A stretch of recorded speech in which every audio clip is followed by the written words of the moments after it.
Bonjour, bienvenue à la formation du programme Escalade. Alors dans cette capsule, je vais vous présenter le bloc A.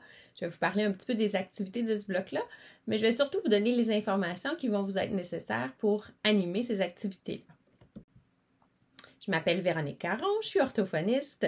J'ai eu la chance de travailler avec l'équipe de recherche pour développer le programme Escalade. Alors ça va me faire plaisir de vous accompagner pour la présentation du bloc A. Dans ce bloc, on va parler de connaissance de soi. En fait, on va amener les élèves à mieux connaître les habiletés pour établir une bonne communication. On veut aussi qu'ils apprennent à mieux se connaître eux-mêmes, alors de connaître leurs qualités, leurs forces, leurs défis. Puis on va aussi vouloir qu'ils comprennent un peu plus ce que c'est que le trouble développemental du langage. Dans le bloc A, il y aura 5 activités dans lesquelles on va travailler différents objectifs. Alors, par exemple, on va travailler une activité pour les amener à comprendre l'importance de la communication. On va aussi les amener à nommer, à reconnaître les bonnes habiletés de communication et aussi d'identifier les obstacles à la communication. Comme je viens de le mentionner, on va vouloir leur faire comprendre ce que c'est que le trouble développemental du langage, de voir à quoi ça ressemble rendu à l'adolescence, puis voir comment ils se définissent par rapport à ce trouble-là. Puis, on ne peut pas parler de connaissance de soi sans parler de connaître ses qualités, ses forces, ses défis. Alors, c'est certain qu'il va y avoir des activités là, qui vont travailler sur ces éléments-là. Donc, dans cette capsule-ci, je vais vous parler des changements qui surviennent à l'adolescence, de l'importance de la connaissance de soi, puis de la raison pour laquelle là, elle est au cœur de ce bloc-ci dans le programme Escalade. Je vais vous parler de communication, de pragmatique, des éléments qui vont être importants pour vous permettre d'animer les ateliers. Et on va aussi parler des différentes habiletés de communication qu'on va mettre de l'avant là, tout au long du programme. Donc, l'enfant va vivre différents changements à l'adolescence. Puis l'adolescence, c'est une période de vie qui n'est pas toujours facile. Comme l'enfant est en développement, il va avoir aussi à développer son identité. Puis quand on parle d'identité, ça va se développer à travers différentes expériences. Dans le fond, on va vouloir qu'il développe sa personnalité, ses valeurs, ses relations interpersonnelles. Il va aussi développer son identité de genre, son identité sexuelle, puis tout son style. Alors, c'est tous des éléments là, qui vont être très, très importants pour l'adolescent à cette période-là de sa vie.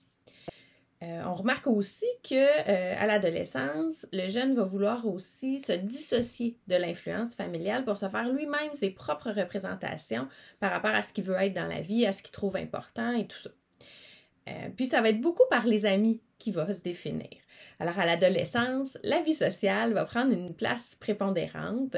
On le sait, hein, on l'a déjà vécu, mais c'est beaucoup par ça que le jeune va se définir. Puis quand on parle de vie sociale, on parle aussi de communication parce que c'est par la communication qu'il va pouvoir avoir des liens avec ses amis, que ce soit pour avoir de l'information, être capable de fournir ou de recevoir un certain support de la part de ses amis, d'être capable aussi de prendre part aux différentes activités. Hein. On sait que la discussion va prendre beaucoup de place à cet âge-là. Donc, c'est certain que quand on a un trouble de langage, ça va venir interférer à tout ce développement-là de l'identité, puis aussi à cette facilité-là à se faire des amis ou à appartenir à un groupe. De plus, notre adolescent, il va arriver avec des expériences variées. Alors que ce soit par des amis qui vont être différents. Il y en a certains qui vont avoir des amis qui évoluent dans une classe régulière, d'autres vont avoir des amis qui vont être plus proches de leur vécu, donc ça peut être des amis qui sont comme eux en classe d'adaptation scolaire. C'est certain qu'ils n'auront pas nécessairement vécu les mêmes choses. Chacun arrive avec des parents différents aussi, puis il va avoir eu des expériences en termes d'enseignement qui vont être différents aussi. Donc, chacun a vraiment évoluer de façon différente. Il y en a qui vont avoir eu plus de difficultés à l'école, d'autres qui vont en avoir moins. Puis, il y en a aussi qui vont arriver avec des aptitudes qui vont être variées parce que les parents vont les avoir inscrits, par exemple, dans des cours. Ils vont avoir fait des activités sportives, des activités culturelles dans lesquelles ils vont avoir pu développer d'autres aptitudes que dans les zones qui sont travaillées, là, les zones de compétences qui sont travaillées à l'école. Donc, par toutes ces expériences-là, ben, notre jeune, il va s'être formé une certaine perception de lui-même, il va avoir appris à se connaître un peu, puis des fois, la perception qu'il va avoir de ses forces, de ses défis va être un petit peu biaisée parce que, veut pas, le trouble de langage va avoir interféré là-dessus. Alors, des fois, ils vont se voir comme un jeune qui n'est pas très intelligent parce que par les difficultés scolaires, ils vont avoir fait... ils vont avoir pensé que c'était une question d'intelligence. Il y a des adultes qui vont parler de leur manque de motivation ou de leur attitude négative, puis ils vont penser que c'est pour cette raison-là qu'ils ne réussissent pas, par une mauvaise connaissance justement là, de la difficulté liée au trouble développemental du langage. Alors, veut pas, notre jeune arrive avec tout ce bagage-là et nous, comme intervenants scolaires, on va avoir à prendre en considération toutes ces caractéristiques personnelles-là pour accompagner l'élève à vraiment bien se définir puis à bien se connaître. Quand on parle de connaissance de soi, dans le fond, ce qu'on veut mentionner, c'est vraiment la capacité d'une personne à être conscient de son caractère puis à être capable de s'évaluer adéquatement. Alors, ses forces et défis, comme on disait tout à l'heure, puis pas juste par rapport à l'école, mais par rapport à différentes sphères de sa vie. On en a parlé aussi, là, c'est vraiment un des piliers de l'autodétermination. Donc, ça va être vraiment par les interactions avec les différents contextes ou les différentes expériences de vie, puis aussi par les différentes personnes qui vont cheminer avec notre ado. C'est vraiment par ça qu'on va être capable de développer notre connaissance de soi. Puis c'est certain, comme on l'a dit préalablement, que les élèves qui ont un trouble développemental du langage sont vraiment plus à risque d'avoir une faible estime d'eux-mêmes, puis même de bien se connaître. Souvent, les interactions avec l'environnement vont avoir été moins marquées, donc ils vont en avoir eu moins, puis la qualité de ces interactions-là va être aussi moins grande, ce qui fait en sorte qu'ils vont avoir une plus grande difficulté à s'auto-évaluer, puis à être en mesure de bien se connaître. Puis en fait, ça va être le langage qui va nous aider à développer notre connaissance de soi, parce que c'est par le langage qu'on va être capable de nommer les différentes forces, les différents défis. Alors, plus notre vocabulaire va être précis, plus ça va être facile de nommer ce qui nous caractérise le plus, finalement. Puis, ce ne sera pas seulement de le nommer, mais dans le fond, ça va être aussi par le langage qu'on va être capable de justifier que c'est bel et bien une force ou bel et bien un défi. Alors, c'est tout ce langage-là qui va accompagner ces réflexions-là qui vont nous permettre d'apprendre à mieux se connaître. Puis, on en a parlé préalablement, mais l'autorégulation qui nous permet justement de porter un regard critique sur nos aptitudes, ça va se faire aussi par le langage. Donc, plus on va avoir un langage qui va être développé, qui va être raffiné, plus on va être en mesure de faire de porter ce regard critique-là, puis de tirer des conclusions qui vont être adéquates.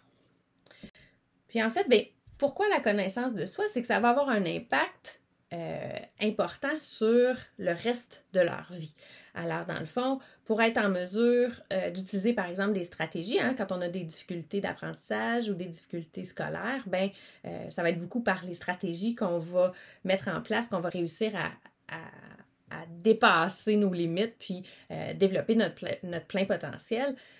Si on ne se connaît pas, on ne sera pas capable de mettre en place les bonnes stratégies au bon moment. Donc, c'est vraiment important de se connaître pour être en mesure d'utiliser ces stratégies-là adéquatement, puis de faire la demande d'aide au moment opportun. Alors, quand on sait qu'il y a quelque chose qui est difficile pour nous, à ce moment-là, ça devient beaucoup plus facile de demander de l'aide.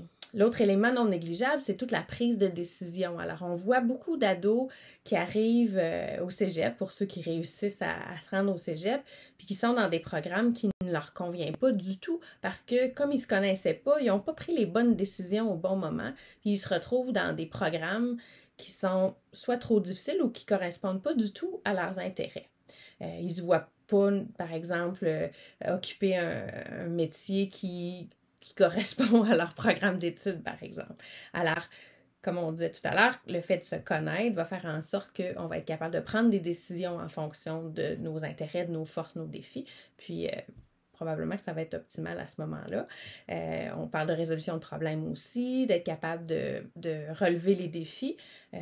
Plus on se connaît, plus on est capable de prévoir qu'est-ce qui va bien aller, qu'est-ce qui va moins bien aller. Donc, ça nous outille pour relever des défis puis résoudre des problèmes aussi. Ça va aussi nous aider au niveau de l'autonomie. Puis, comme on l'a déjà mentionné, ben, tout ce qui est autodétermination, tout ce qui est stratégie d'autodétermination, ben, va être facilité par le fait de bien se connaître. Puis, ben, si finalement on se met dans des situations positives, ben, je veux pas, la confiance en soi va aussi être améliorée. Tout au long des activités, lorsque vous allez avoir des discussions avec les élèves sur leurs capacités, leurs difficultés, sur leur trouble développemental du langage, bien, c'est possible que ça amène des questions, puis que vous ne soyez pas toujours, vous sentiez pas toujours bien outillé pour répondre à ces questions-là. Alors, ce qu'on veut vous dire, c'est de ne pas vous gêner de faire appel à d'autres professionnels pour vous soutenir là-dedans. Alors, si c'est en lien avec une conclusion orthophonique, bien naturellement, l'orthophoniste va pouvoir vous soutenir puis peut-être rencontrer l'élève là, en individuel pour lui expliquer ses difficultés propres à lui. Si c'est plus en lien avec un trouble déficitaire de l'attention ou autre problématique, bien, ça se peut que ce soit le psychologue ou même le médecin qui pourrait vous soutenir. Puis, bien, j'ai parlé des conseillers en orientation parce qu'ils ont quand même dans leur mandat une grosse partie qui va être liée à la connaissance de soi. Donc, de ne pas se gêner là, de faire appel à eux, ça peut être vraiment des intervenants clés là, dans le soutien de la connaissance de soi pour nos élèves. Ça m'amène à vous parler de communication. En fait, on va y aller de façon un peu technique, mais la communication, c'est un acte qui nécessite au moins 2 interlocuteurs. Alors, ça peut arriver qu'on se parle tout seul, mais ça ne sera pas nécessairement de la communication. Si je veux communiquer avec quelqu'un, ben c'est ça, ça prend quelqu'un d'autre. Ça va être basé beaucoup sur l'interaction, puis sur l'échange. En fait, pour avoir une communication qui va se vivre de façon positive, ben en fait, il faut au préalable que les 2 interlocuteurs aient un certain intérêt à discuter ensemble. Il faut qu'il y ait un contenu pertinent qui soit transmis, puis qu'il y ait une certaine réciprocité, donc un échange entre les 2 personnes, que ce ne soit pas une seule et même personne qui fait un monologue. La pragmatique, quant à elle, c'est plutôt l'art d'établir des bons épisodes de communication en s'adaptant aux différents contextes, ou à l'environnement, ou à l'individu, puis en étant alerte en même temps aux différents éléments qui pourraient venir influencer la communication. En fait, il y a 3 dimensions dont on va tenir compte quand on parle de pragmatique.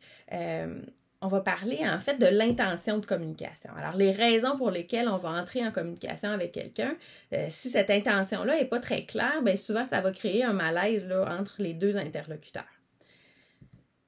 On va parler aussi d'ajustement, d'être capable de s'ajuster au contexte ou de s'ajuster à la personne à qui on parle. Alors, on ne parlera pas de la même façon si on parle à notre conjoint versus notre patron.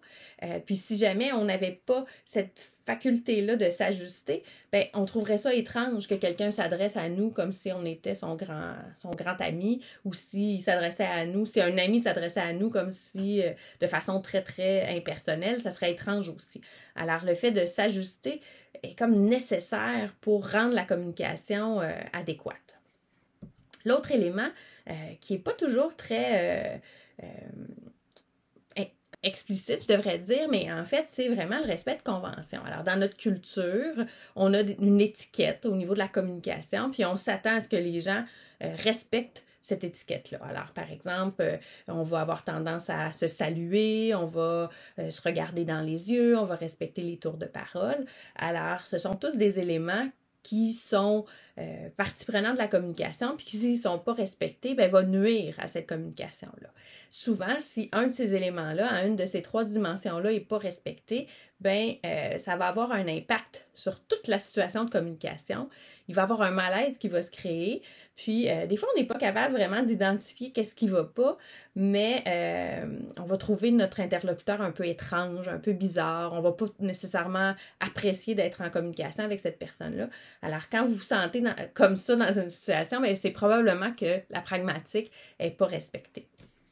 Nos enfants avec un trouble développemental du langage, pardonnez-moi, bien, ils vont souvent avoir des difficultés au niveau pragmatique, puis plus ils vieillissent, plus c'est à ce niveau-là qu'on va avoir à travailler de façon explicite pour qu'ils deviennent des partenaires de communication qui vont être plus adéquats, qui vont être capables de s'ajuster, puis ça demande un raffinement un peu plus grand. Ça m'amène à vous parler des habiletés de communication. Alors, à l'intérieur du programme Escalade, pour plusieurs des activités qu'on va animer, vous allez voir cette affiche qui a été créée là, justement pour soutenir toutes les habiletés de communication. Alors, je vais en profiter pour vous les présenter tout de suite. Comme ça, vous allez être un peu familier avec celles-ci parce que vous aurez vous aussi là, à les utiliser puis à les présenter aux élèves. Alors, la fiche est divisée en 4. Vous allez voir que, dans le fond, on a divisé ça en 4 éléments pour traiter des différentes habiletés de communication. Alors, les premières habiletés de communication dont on va parler, c'est celles qui sont nécessaires pour s'engager, pour être proactif dans la conversation, dans la communication. Alors, on va parler en fait d'activer ses connaissances. Alors, d'activer ses connaissances, ça peut toucher beaucoup de choses. Alors, ça peut être d'aller activer le vocabulaire qui va être en lien avec un thème donné. Ça peut être d'être capable d'aller activer ses connaissances en lien avec l'intention de communication. Ça peut être aussi de raviver des connaissances en lien avec la relation qu'on a avec cette personne-là pour être capable d'aller faire des liens dans notre vécu pour que la personne soit en mesure de mieux comprendre ce qu'on va lui dire. Les 2 autres icônes qui sont là, donc les 2 autres habiletés qu'on va travailler, c'est le fait d'observer et d'écouter. Alors, quand on est en écoute, on ne va pas juste écouter avec nos oreilles, mais il va falloir aussi regarder la personne pour être à l'affût de tout ce qui est non-verbal, tout ça. Alors, dans le fond, ce qu'on veut faire, c'est qu'il soit pas passif dans la communication, mais qu'il devienne très actif et qu'il soit à l'affût de plusieurs éléments lorsqu'ils sont à l'écoute. Ça m'amène à vous parler des habiletés non-verbales. Alors, en fait, on en a parlé tout à l'heure, mais le contact visuel, lorsqu'on parle à quelqu'un, normalement, on va se regarder dans les yeux. On pense à nos élèves qui ont un trouble du spectre de l'autisme qui vont avoir plus de difficultés avec cet élément-là.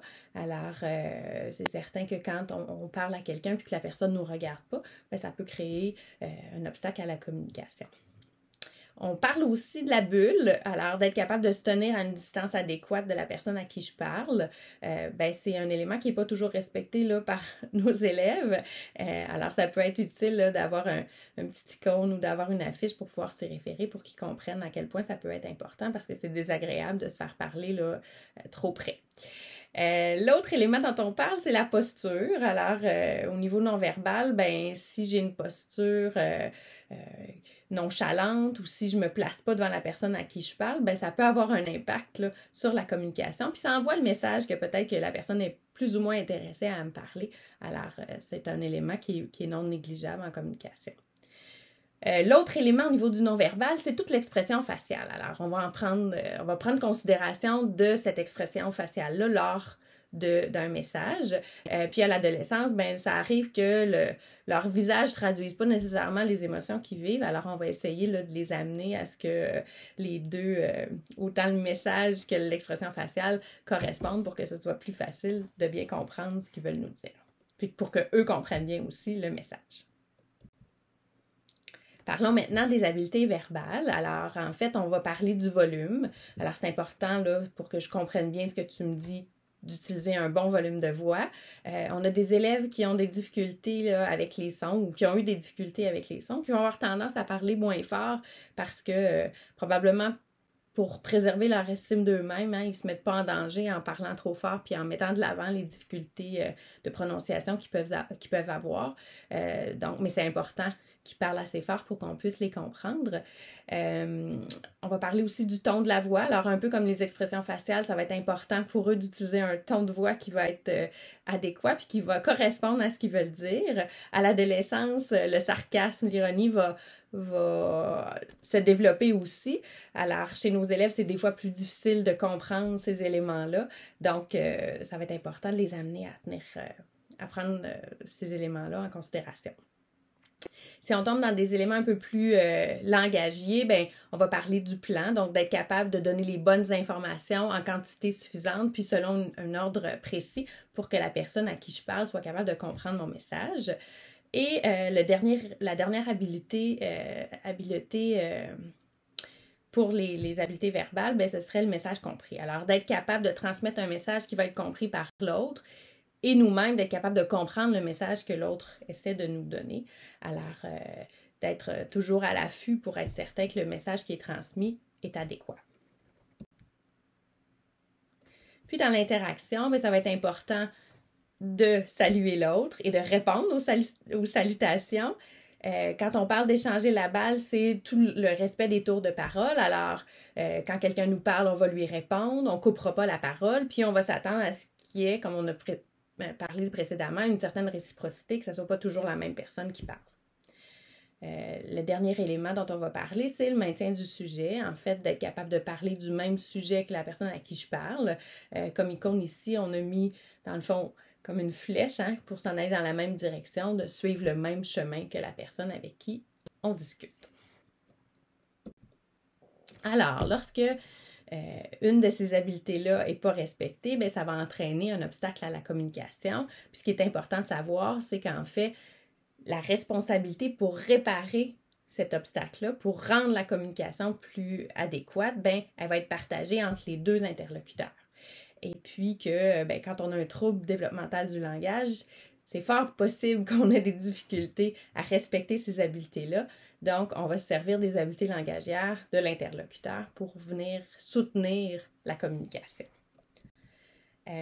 Chez nos élèves, je viens de le dire, c'est plus difficile pour eux là, de respecter ces habiletés de communication-là. Ils sont tous différents, on en a déjà parlé, mais il y a beaucoup de ces habiletés-là qui vont avoir à être enseignées de façon plus explicite. Alors, à leur âge, ce qu'on observe, bien, souvent la bulle ne va pas être respectée. Ils vont se mettre à nous parler sans respecter là, une certaine distance ou ils vont avoir tendance à venir nous couper la parole quand on est en train de discuter avec un collègue. Ils vont pas toujours répondre quand on va leur adresser la parole. Donc, au niveau d'échanger la balle, c'est des éléments qui vont avoir à être travaillés. Comme j'ai mentionné tout à l'heure, tout ce qui est la compréhension du sarcasme, là, donc avec le ton qui va être utilisé, c'est quelque chose qui risque fort là, d'être à travailler. Puis, ben, on en a certains qui vont pas non plus voir la nécessité de nous saluer là, lorsqu'on les croise dans le corridor. Des fois, c'est une question d'âge, mais des fois, c'est vraiment une question là, de ne pas avoir développé ces habiletés-là langagières. Ce que j'ai le goût de vous dire, c'est que un de leurs grands défis, c'est souvent qu'ils ne sont pas en mesure de détecter qu'il y a eu un obstacle à la communication. Alors, ça va être vraiment à vous de les soutenir pour identifier ces habiletés de communication-là, les connaître, puis être capable de voir quand finalement ça ne se passe pas bien, puis en ayant un vocabulaire partagé, en utilisant les affiches de façon régulière, en les affichant dans la classe, mais ça va être beaucoup plus facile pour vous de revenir, puis de faire des transferts, puis de généraliser toutes ces belles habiletés-là là, au quotidien. Donc, ça fait le tour pour le bloc A. Dans le bloc A, on a parlé de l'adolescence, des changements qui survenaient, de l'importance du développement de l'identité, de l'importance aussi de tout ce qui est vie sociale, communication. On a parlé naturellement de connaissance de soi parce que en fait, c'est vraiment le cœur des activités de ce bloc-là. On a parlé de ce que c'était que la communication, de ce que c'était que la pragmatique pour être en mesure là, de bien présenter les habiletés de communication qui vont être travaillées tout au long du programme et voir là, quels peuvent être les obstacles finalement à la communication. Alors, j'espère que ça a été intéressant pour vous et que ça va vous aider à poursuivre là, les activités du bloc A. Ça m'a fait plaisir et je vous invite à aller écouter les autres capsules. Merci.